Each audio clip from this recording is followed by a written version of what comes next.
All right, everyone. So Scott Steiner talked about Hulk Hogan and his creative control he had while in WCW. Here's what he said.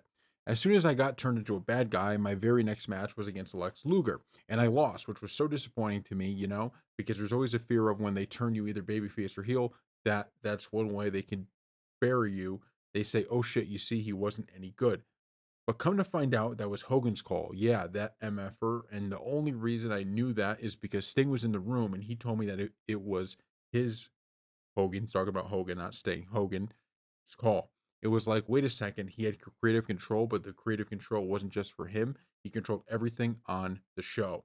So yeah, this is what you hear a lot about, right? And this is one of the things, I don't think this is talked about enough when you talk about WCW and WWE, because a lot of people get on Vince for his treatment of wrestlers, especially around this time. I mean, these are guys that were working 300 plus days a year, and they were there was no guaranteed deals, all of that kind of stuff, right? Which is stuff that's now changed in wrestling. But one of the reasons that I think it's important, it's not that it's not that you have to defend Vince, and we're talking specifically as it pertains to the wrestling, nothing else. But it's the difference between a company that's run by an owner, right? That's run by a boss, and a company that's run by the stars. And that is one of the things I don't think that's talked about in WCW enough, right? And it is talked about, but not in this way. Because let's take someone like Scott Steiner, right? It's not fair to Scott Steiner that, the company is being run basically by the biggest stars, right? So the biggest stars are giving themselves more and more favorable booking.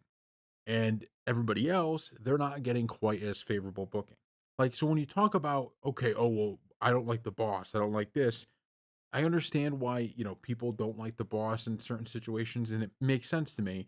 But you got to factor in the flip side of it, right? Sometimes just because it's not in one person's best interest doesn't mean it's not in the best interest of the product or other people. And this is one of those cases, right? Where you look at it and it's like, okay, so Hogan and his guys are going to be looking after Hogan and his guys, and that's it. And everybody else just kind of gets tossed away, right? They get buried. And that's why you saw people begin to jump ship, was because of stuff like this. So I just bring this up because it's important. It doesn't mean you have to, you know, defend how WWE was run through its history, but just don't always kind of fall into the trap of like, oh my God, I can't believe wrestlers, I can't believe this about back in the day. It's like, well, sometimes it's actually good to have that person who can look for what's best for everybody versus just what's best for kind of those top guys. And it's like the rich get richer in the sense, right? Like the top stars, they get all the good stuff and everybody else gets buried.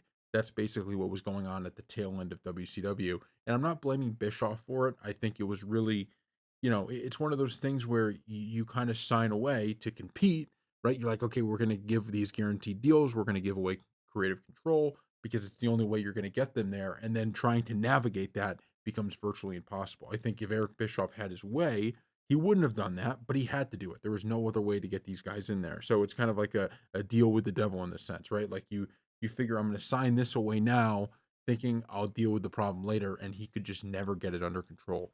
So thank you all for watching.